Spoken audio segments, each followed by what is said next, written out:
Wow, they already know when they're bringing out the PS6, huh? I'm still getting used to the PS5. For those of you that know me, you know that I love my PS5. I made sure that I got one when it came out.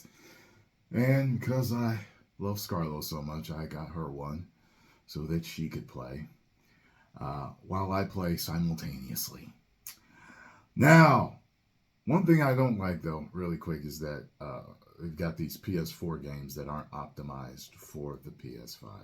And it drives me nuts that a machine that much more powerful than its predecessor is not able to load games as fast as possible or instantaneously with it not being optimized. I'm not a super geek. I don't know about all of these things, but it just, for the commoner in this, I'm a console gamer, plug and play. I really don't care about the particulars of PC gaming, even though I have a great PC laptop, gaming laptop here with the Zephyrus Duo 16.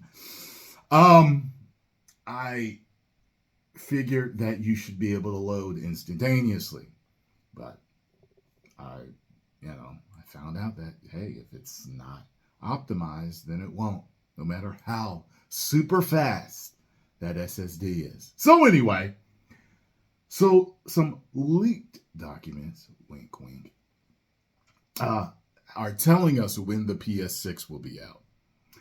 A rough time frame of when the Sony PlayStation 6 will be released has been leaked, discovered in documents from the United Kingdom's Competition Markets Authority as part of the ongoing Microsoft Activision merger investigation. It appears that the PS6 will either be coming out late 2027 or in 2028, giving the PS5 a rough life cycle of 7 years. So, let me see. When did the PS4 come out? PS4 release date. November 15th, 2013. According to Wikipedia. 2013.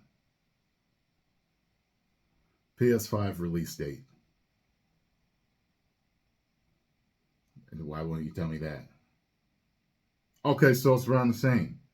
2013 to 2020 is 7 years. So it's the same cycle, it appears here.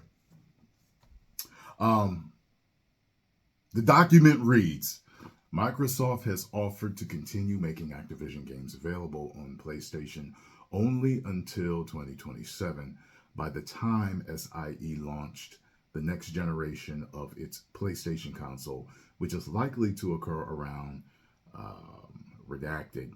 It would have lost access to Call of Duty and Activision titles, making it extremely vulnerable to consumers switching to subsequent degradation in its competitiveness, reads PlayStation argument. Even assuming that SIE had the ability, that rhymed on to play the game, bars, that is written there, and resources to develop a similarly successful franchise to Call of Duty, it would take many, many years and billions of dollars to create a challenger to Call of Duty. And the example of EA's Battlefield shows that any such efforts would more than likely be unsuccessful. For those unfamiliar, this is part of an ongoing situation where Sony is attempting to prevent the $68.7 billion acquisition of Activision Blizzard to Microsoft Xbox.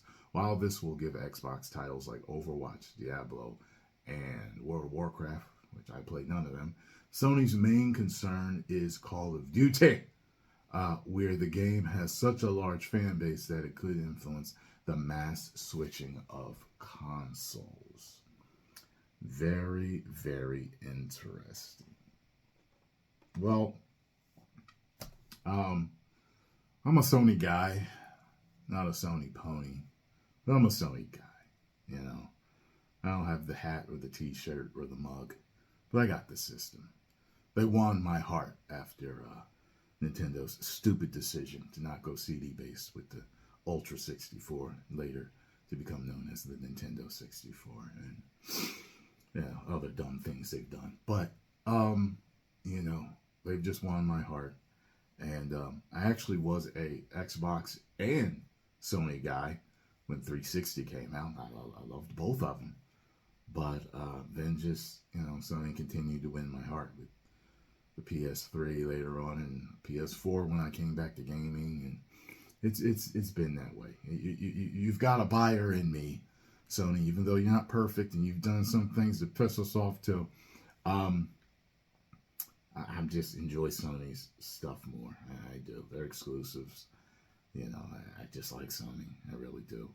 So I don't know how much they would lose if it really did happen. To me, I'm someone that has played Call of Duty, but I'm not hooked on it. I liked it. I really liked Blackout. I played a campaign for one of them that came out. But I'm not hooked on it. But a lot of people do love it. So it could be a problem. But I guess I'm okay with that time span. 4 more years. I mean, I'm okay with it. It is what it is. People are always upgrading their PCs. So I guess continue to upgrade your consoles too. It'd be nice if they had some plug and play type of stuff like that where, we're basically playing off of PCs at this point.